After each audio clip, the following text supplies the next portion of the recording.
Video like जरूर कर लीजिए और ऐसे वीडियो लगातार फ्री में पाने के लिए चैनल को तुरंत सब्सक्राइब कर लीजिए और बेल आइकन को जरूर टैप कर लीजिए ताकि आगे भी सारे वीडियो आपको मिलते रहे। यूट्यूब में फॉलो करते हैं तो प्लीज ये वाला फ्री टेलीग्राम चैनल जरूर ज्वाइन कर लीजिएगा। सारे नोटिफिकेशन सारे अपडेट यहीं पे आते हैं, ध्यान रखिए। नमस्कार दोस्तों, एग्जाम प्रिपरेशन के यूट्यूब चैनल पर एक बार फिर से आप सभी का मैं प्रियंका बहुत बहुत स्वागत करती हूँ।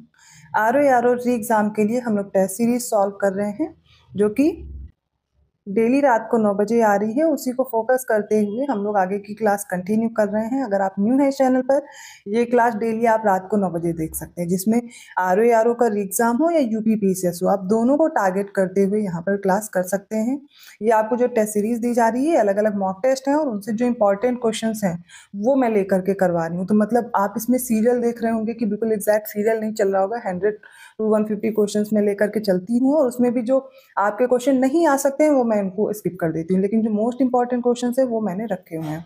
तो डेली इस सीरीज को फॉलो कीजिए। इसमें ज़्यादातर प्रश्न वो मिलेंगे जो लेटेस्ट ट्रेंड रहा है एग्जाम पैटर्न का, जैसे कि क्रोनोलॉजी वाले क्वेश्चन, स्टेटमेंट वाले क्वेश्चन और स्टेटमेंट देकर के पूछना कि इनमें से कौन कौन से कथन सही हैं। ठीक है, इस तरीके के ऑप्शन दे दिए जाते हैं। हिस्ट्री हो, ज्योग्राफी हो, पॉलिटी हो, यूपी जीके हो, सारे सब्जेक्ट आप यहाँ पर कवर करेंगे।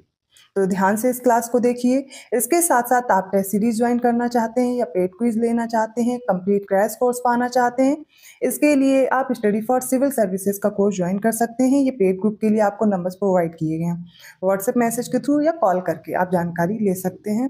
कोशिश कीजिए अभी जो आप पढ़ रहे हैं उसको रिवाइज कीजिए, साथ में अच्छे से प्रैक्टिस कीजिए। प्रैक्टिस के लिए आपको टेस्ट सीरीज अवेलेबल कराई जा रही है, जो कि आपको पता है जो अभी लेटेस्ट ट्रेंड रहा है यूपीपीएससी का और बदलता जा रहा है, तो उसके अकॉर्डिंग आप खुद को तैयार कीजिए। आप वही पैटर्न फॉलो कीजिए, ना कि आप अलग से ऐसा कंटेंट पढ़ रहे हो जो आपके एग्जाम के लिए इंपॉर्टेंट भी ना हो और आपका टाइम वेस्ट हो जाए। ठीक है, तो आपको अब इतना पता होगा, आप एग्जाम देते हुए इतना समझ गए होंगे कि आपको कैसा ट्रेंड और पैटर्न रहा है और कैसे आपको कंटेंट अपना चूज करना है। ठीक है, इसके अलावा मैं जानकारी देना चाहूँगी, अगर आप कोर्स लेना चाहते हैं स्टडी फॉर सिविल सर्विसेज का तो ऐप डाउनलोड कर लीजिए। ऐप से आपको कोर्स मिल जाएगा जिससे आप आसानी से परचेज कर पाएंगे और ज्ञान सर कूपन कोड अप्लाई करेंगे तो डिस्काउंट भी मिल जाएगा।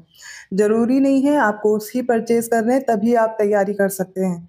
अगर आप सेल्फ स्टडी कर रहे हैं तो टेस्ट सीरीज ले लीजिए या फिर जो यूट्यूब पे स्टडी फॉर सिविल सर्विसेज का चैनल है उसे फॉलो करते रहिए, वहां पर आपको टेस्ट सीरीज प्रोवाइड की जा रही है। ठीक है, तो दोनों आपके पास ऑप्शन अवेलेबल हैं, आप जैसे भी मेहनत कर सकते हैं उस तरह तैयार कीजिए। इस चैनल पर आपको जीएस के जो इंपॉर्टेंट कंटेंट है जैसे कि टॉपिक वाइज है वो दोपहर 1 बजे आता है और रात को 9 बजे प्रैक्टिस कराई जा रही है। ठीक है, तो ये प्रैक्टिस की क्लास में कंटिन्यू कर रही हूँ। आप डेली ऐसे ही क्वेश्चन देख सकते हैं जो मोस्ट इंपॉर्टेंट है और रेगुलर अगर आप इसको फॉलो कर रहे हैं ना, रिवाइज कर लेंगे डेफिनेटली, जैसे कि अभी पीसीएस के पेपर में भी क्वेश्चन थे और ऐसे आगे भी मिलेंगे आपको। ठीक, चलिए स्टार्ट करते हैं क्लास।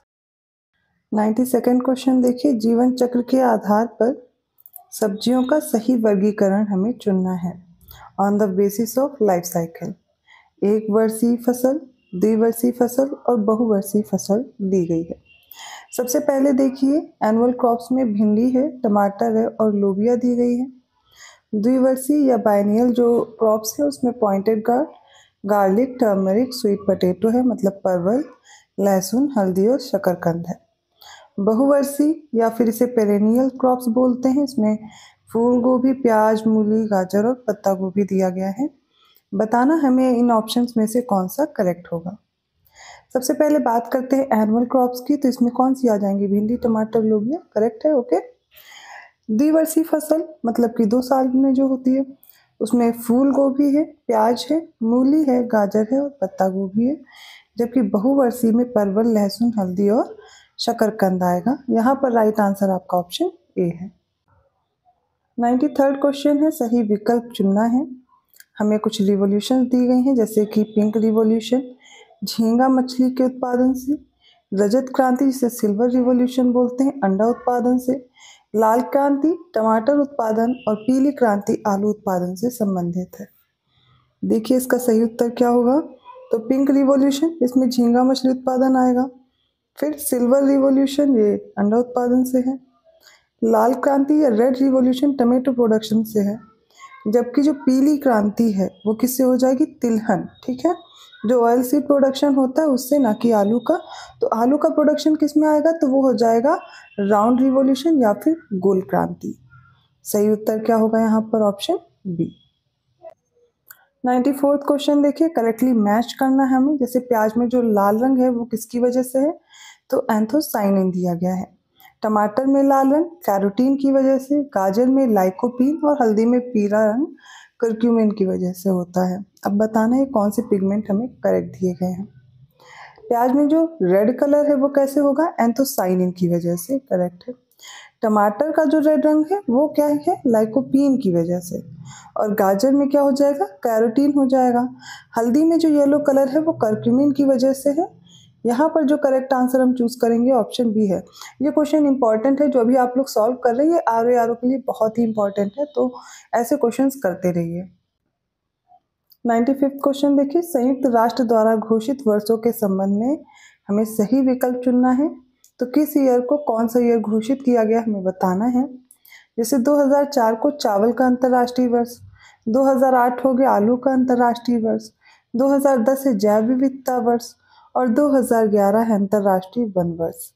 कौन सा करेक्ट है, यहाँ पर देखिए सारे ही ऑप्शन करेक्ट हैं। 2004 इंटरनेशनल ईयर ऑफ राइस है, 2008 पोटैटो के लिए, 2010 बायोडाइवर्सिटी के लिए और 2011 फॉरेस्ट के लिए अंतर्राष्ट्रीय वर्ष घोषित किया गया। करेक्ट ऑप्शन होगा ऑप्शन डी। 96वां क्वेश्चन देखिए, निम्नलिखित में से कौन से राज्य उत्तर प्रदेश के सोनभद्र जिले के सीमावर्ती राज्यों के अंतर्गत आते हैं। बिहार, उत्तराखंड, छत्तीसगढ़ और हिमाचल प्रदेश। देखिए उत्तर प्रदेश के सोनभद्र जिले से जो सीमावर्ती राज्य हैं इसमें बिहार है, झारखंड है, छत्तीसगढ़ है और मध्य प्रदेश है। यहाँ पर उत्तराखंड नहीं आएगा क्योंकि जो सोनभद्र है वो क्या है, दक्षिणी जिला है यूपी का। दक्षिण में जो राज्य होंगे वही आएंगे। तो बिहार है, झारखंड है, छत्तीसगढ़, एमपी है। तो इन 4 राज्यों से यहाँ पर हिमाचल प्रदेश भी नहीं है। तो 4 राज्यों से सीमा साझा करता है सोनभद्र, और कह सकते हैं सबसे ज़्यादा राज्यों से सीमा साझा करता है। और जो सहारनपुर है सबसे उत्तरी जिला है, वो हरियाणा, उत्तराखंड और हिमाचल प्रदेश से अपनी सीमा बनाता है। तो करेक्ट आंसर क्या हो जाएगा यहाँ पर, ऑप्शन ए होगा। इसमें बिहार है, छत्तीसगढ़ है, इसके अलावा याद कर लीजिए एमपी और जो झारखंड रह गया वो भी आ जाएगा। ठीक है। 97 क्वेश्चन देखिए, एक जिला एक उत्पाद से प्रश्न पूछे गए हैं। ओडीओपी मैंने कराया हुआ है। तो बलिया बिंदी उत्पाद के लिए है और मेरठ का जो ओडीओपी है वो खेल की सामग्री है। बाराबंकी का जनजातीय शिल्प है, लखीमपुर खीरी का वस्त्र उत्पाद है। देखिए करेक्ट ऑप्शन क्या होगा, तो बलिया बिंदी हो जाएगा। मेरठ का खेल सामग्री करेक्ट है। बाराबंकी वस्त्र उत्पाद के लिए, टेक्सटाइल जो क्राफ्ट है, टेक्सटाइल प्रोडक्ट्स है माफ कीजिए उनके लिए। और लखीमपुर खीरी जो है वो ट्राइबल क्राफ्ट या जनजातीय शिल्प के लिए ओडीओपी ने प्रदान किया गया। तो राइट आंसर क्या हो जाएगा, ऑप्शन ए पहला और दूसरा करेक्ट होगा। 98 क्वेश्चन है, स्टेट यूनिवर्सिटीज दी हैं और year of establishment.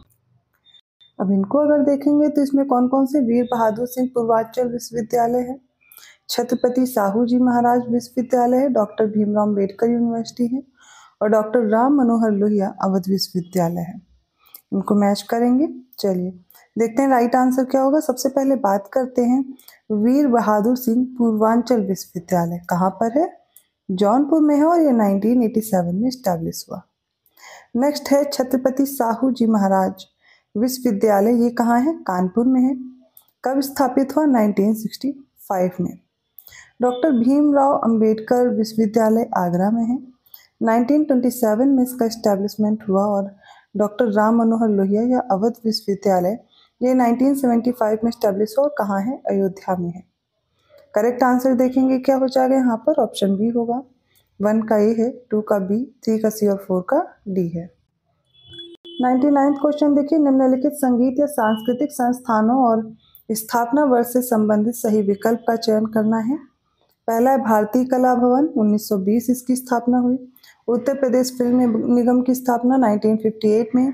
Motilal Nehru बाल संग्रहालय 1975 में स्थापना हुई। और राज्य ललित कला अकादमी की स्थापना 1962 में हुई। बताइए कौन सा करेक्ट होगा यहाँ पर स्टेटमेंट। तो हमें जो दिए गए एस्टेब्लिशमेंट ईयर उनके हिसाब से हम देखेंगे। सबसे पहले भारतीय कला भवन है। मुझे पता है आपको इनमें से बहुत से प्रश्न नहीं आ रहे हैं, नहीं आंसर आपका सही आ रहा होगा जो आप कर रहे हैं, लेकिन यहाँ पर आपको परेशान नहीं होना, इसीलिए मैं आंसर बता रही हूँ कि ऐसे क्वेश्चन अगर आपको नहीं प्रिपेयर है तो क्या करेंगे, इन क्वेश्चंस के साथ लर्न कर लेंगे। भारतीय कला भवन वाराणसी में है, 1920 में इसकी स्थापना हुई। उत्तर प्रदेश फिल्म निगम की स्थापना 1975 में हुई और ये गलत दिया हुआ है। ठीक है। मोतीलाल नेहरू बाल संग्रहालय लखनऊ में है और इसकी स्थापना कब हुई थी? 1957 में। तो ये भी गलत दिया गया है, 1957 में। फिर है राजीव ललित कला अकादमी, जिसकी स्थापना 1962 में हुई लखनऊ में। तो यहाँ पर सही कौन से हो जाएंगे? 1 और 4 और ऑप्शन ए में दिया गया है। अगला प्रश्न देखिए, उत्तर प्रदेश के प्रमुख उत्सव और जिलों से संबंधित सही विकल्प का चयन कीजिए। पहला है हुरंगा होलिकोत्सव दाऊजी मथुरा में होता है, यमुना महोत्सव आगरा में, कजरी महोत्सव मिर्जापुर में, सरधाना महोत्सव मेरठ में होता है। कौन से करेक्ट हैं? तो ये उत्तर प्रदेश के प्रमुख उत्सव दिए गए, उनसे संबंधित जिले हैं। हुरंगा होलिकोत्सव होता है दाऊजी मथुरा में। यमुना महोत्सव कहाँ होता है? ये चैत्र छठ इसको बोलते हैं, विश्राम घाट में। ये कृष्ण उत्सव है जो कि मथुरा में होता है, ना कि आगरा में। फिर एक कजरी महोत्सव मिर्जापुर में सही दिया गया है। सरधाना महोत्सव मेरठ में है। 1, 3 और 4 करेक्ट आंसर होगा और ये हो जाएगा ऑप्शन आपका इनमें से 1, 3, 4 ऑप्शन बी में दिया गया है ना।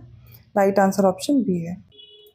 अब हम लोग साइंस के क्वेश्चन देख रहे हैं। 101st क्वेश्चन है, करेक्ट ऑप्शन चूज करेंगे। एक एक करके आप स्टेटमेंट देखते जाइए और मैं उसका करेक्ट आंसर आपको बताती चलूंगी।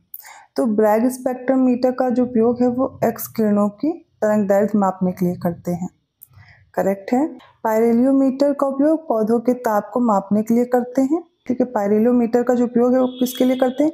हाँ, ये सौर विकिरण को मापने के लिए किया जाता है, ना कि पौधों के ताप को मापने के लिए। तो पायरेलियोमीटर याद रखिएगा, सौर विकिरण। ठीक है। थर्ड है पायरोमीटर का उपयोग बहुत अधिक तापमान मापने के लिए करते हैं। करेक्ट है। अल्कोहल थर्मामीटर का उपयोग क्यों करते हैं? कम तापमान को मापने के लिए।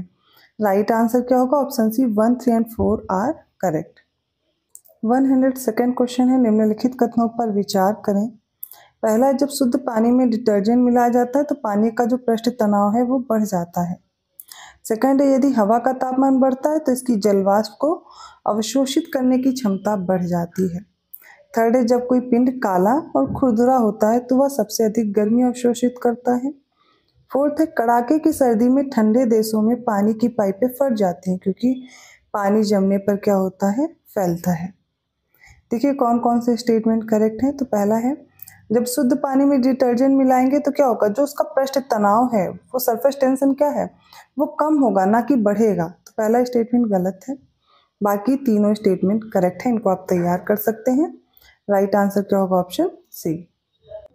103rd क्वेश्चन है, पूछा गया उत्तल दर्पण का प्रयोग या इसका उपयोग निम्नलिखित में से किन चीज़ों में नहीं किया जाता है, ये पूछा है। तो कॉन्वेक्स मिरर का कहाँ पर यूज़ नहीं करते, मतलब हमें कॉन्केव मिरर का यूज़ पूछा गया है। Street lamps, torch in search light and headlights of vehicle, to see a larger image of teeth by the dentist और शेविंग इन द मिरर। बताइए कौन सा करेक्ट है। तो जो ये कॉन्केव मिरर है इसका उपयोग कहाँ करेंगे, मतलब उत्तल दर्पण का कहाँ प्रयोग होगा? स्ट्रीट लैम्प्स में। बाकी सब जगह अवतल दर्पण में जो दिया गया टॉर्च, सर्च लाइट, वाहनों की हेडलाइट, दंत चिकित्सक द्वारा दांतों की एक बड़ी छवि देखने के लिए, सौर भट्टी में सूर्य के प्रकाश को केंद्रित करने के लिए, शेविंग दर्पण में, इन सभी में किसका प्रयोग होगा? तो अवतल दर्पण का होगा, ना कि उत्तल दर्पण का। और हमसे यही पूछा गया। राइट आंसर ऑप्शन सी है। स्ट्रीट लैम्प्स का उपयोग इनमें किसका करते हैं? उत्तल दर्पण का उपयोग करते हैं। 104th क्वेश्चन है, सही विकल्प चुनना है। पहला है, नाइक्रोम धातु का जो उपयोग है वो हीटर, ब्लोअर, इमर्सन छड़ आदि में किया जाता है।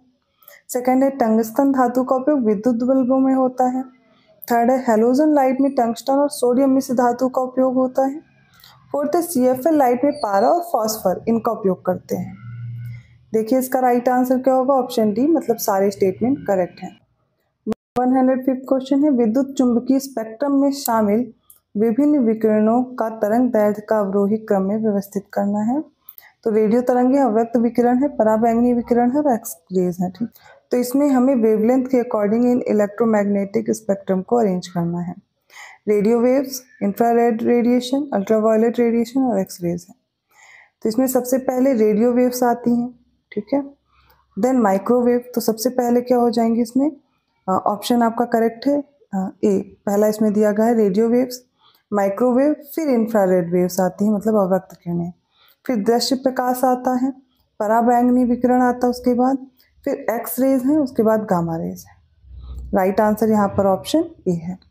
तो ये आज के इंपॉर्टेंट क्वेश्चंस थे। आई होप आपको समझ में आए होंगे। किसी क्वेश्चन में डाउट लग रहा है या आपका कोई और भी क्वेश्चन है आप कमेंट करके पूछ सकते हैं। वीडियो अच्छा लगा तो प्लीज़ लाइक जरूर कीजिए, चैनल को सब्सक्राइब कर लीजिए और लोगों को शेयर भी करते रहिए।